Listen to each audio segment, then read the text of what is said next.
من غير سلق ولا تحمير ولا فرهدة كتير.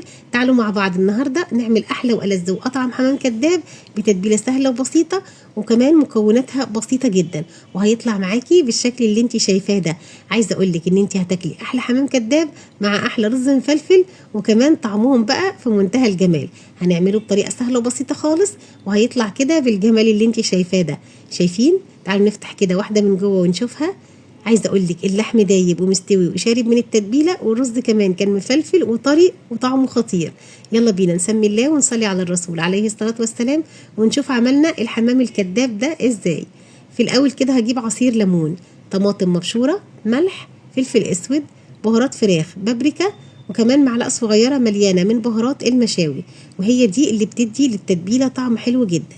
هقلبهم كلهم كويس جدا كده مع بعض، ودي ابسط واسهل طريقه تعملوا بيها الحمام الكداب. جبت الحمام بتاعي مخلي كده بالشكل ده، غسلته كويس جدا وهصفيه بقى من الميه كويس جدا.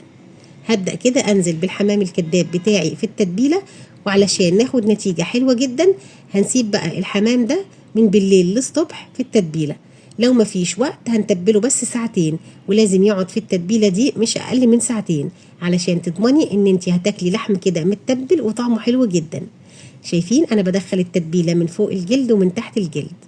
سبت بقى الحمام بتاعي كده على جنب، وجبت حله تانية حطيت فيها معلقتين من السمنه، بصله كبيره مبشوره. البصله بتاعتي دبلت، نزلت كده بفلفل اسود، 7 بهارات، معلقه صغيره من القرفه.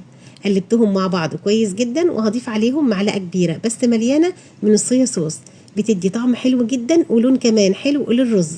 قلبتهم مع بعض كويس جدا كده بالشكل ده. ضفت بقى عليهم كوبايتين من الرز المغسول ومتصفي كويس من الميه. في المرحله دي بقى خدوا بالكم ان انتم لازم تشوحوا الرز مش اقل من 5 دقايق مع بقيه التوابل، علشان تضمنوا ان هو ما يعجنش معاكم.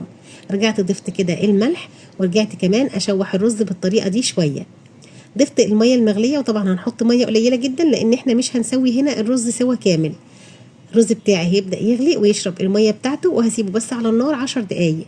هاخد منه كميه اسيبها كده على جنب علشان احشي بيها الحمام بتاعي، وبقيه الرز هزود له ميه مغليه واسيبه على نار هاديه خالص لحد ما يستوي. بعد كده هنا الرز بتاعي بدا كده يبرد شويه. جبت بقى الحمام فردته كده قدامي، وهبدا كده اخد حوالي 3 معالق كبار من الرز، وهبدا كده احشي الحمام بالشكل اللي احنا شايفينه ده. حشيت كده الحمام بتاعي، وهبدأ كده هقفله بطريقة سهلة وبسيطة. هنلفه كده على بعضه كويس جدا، وهجيب الستيكس الصغيرة دي أو الخلة الصغيرة، وهبدأ كده أقفل بيها الحمام بتاعي. هيتقفل معايا في منتهى السهولة. شايفين بيتقفل سهل جدا. هجيب واحدة كمان كده وأقفل الحمام بتاعي كويس جدا كده بالطريقة دي، وهنقفل كمان من فوق، وهنخليه بقى شكله حلو، هيطلع معانا متساوي وشكله كده بالجمال ده. اتقفل كده من كل الجوانب وطلع حلو جدا. عملت واحدة تانية بنفس الطريقة.